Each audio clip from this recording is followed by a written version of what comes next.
Today we're in topic number 3 for the pursuit, and we're going to talk today about being a healthy and whole person. Last time we talked about how important people are to God. People matter to God, so people should matter to us. Well, in your own life, I want you to think about it like this. If you want to be a healthy and whole person, then it's really all about 3 types of relationships. First, your relationship with God, your relationship with others, and then actually your relationship with yourself. In fact, this is what Jesus said. He said the most important law is this: love God with everything that you have. And then he says, love your neighbor. And then he sneaks in as yourself. So basically, Jesus said, if you want to be a healthy and whole person, you need to love God, you need to love other people, and you need to learn to love yourself. So let's take that first thing, loving God. In fact, as you listen to this audio, I encourage you to think about this in your own life. How do I do in each of these 3 areas? Loving God is what we might call spiritual health.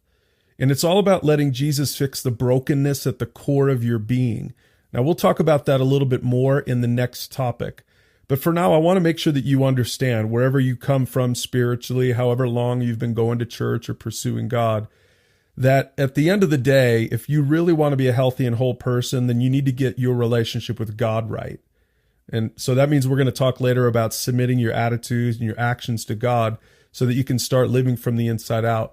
Paul says this in 2 Corinthians 5, anyone who belongs to Christ has become a new person. The old life is gone and a new life has begun. Now, the second kind of relationship you have to get right is with other people, and we might just call that relational health. And this is about truly loving the people around you and wanting the best for their lives. It even means that sometimes you have to speak truth in love when it's uncomfortable to people around you. Romans 12:9-10 says this: don't just pretend to love others, really love them.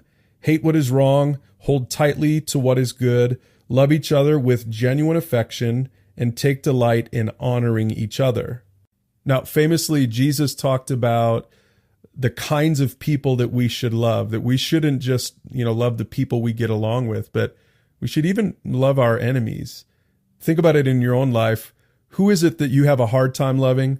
Who is it that you have an easy time loving? Truly healthy people, people who are truly healthy relationally, these people can love anyone. And that's the kind of a person that Jesus wants each one of us to be. Now, the last thing that I think each one of us needs to get straight is learning about our relationship with ourselves. This is also known as emotional health. Emotional health is being comfortable in your own skin. It's having the courage to become self-aware and lean into your fears and insecurities and emotions and all that stuff. Think again about what Jesus said in Matthew 22. He said, you need to love the Lord your God with all your heart, soul, and strength, and then you need to love your neighbor as yourself. And that order is important. We need to love God first when we get spiritually healthy. Then we can get relationally healthy with other people.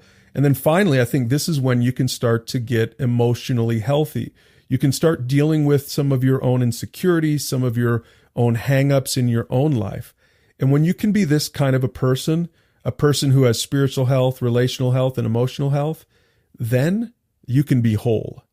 Now, talk about each one of these 3 areas of health with a group or a mentor, and then get ready to talk about the fix, because it turns out the fix for all of our problems, all of our brokenness, all of our incompleteness as human beings, the fix isn't in reading a book or some psychological thing. The fix actually has everything to do with Jesus and what he did for us. And that's what we're going to talk about in the next 3 topics.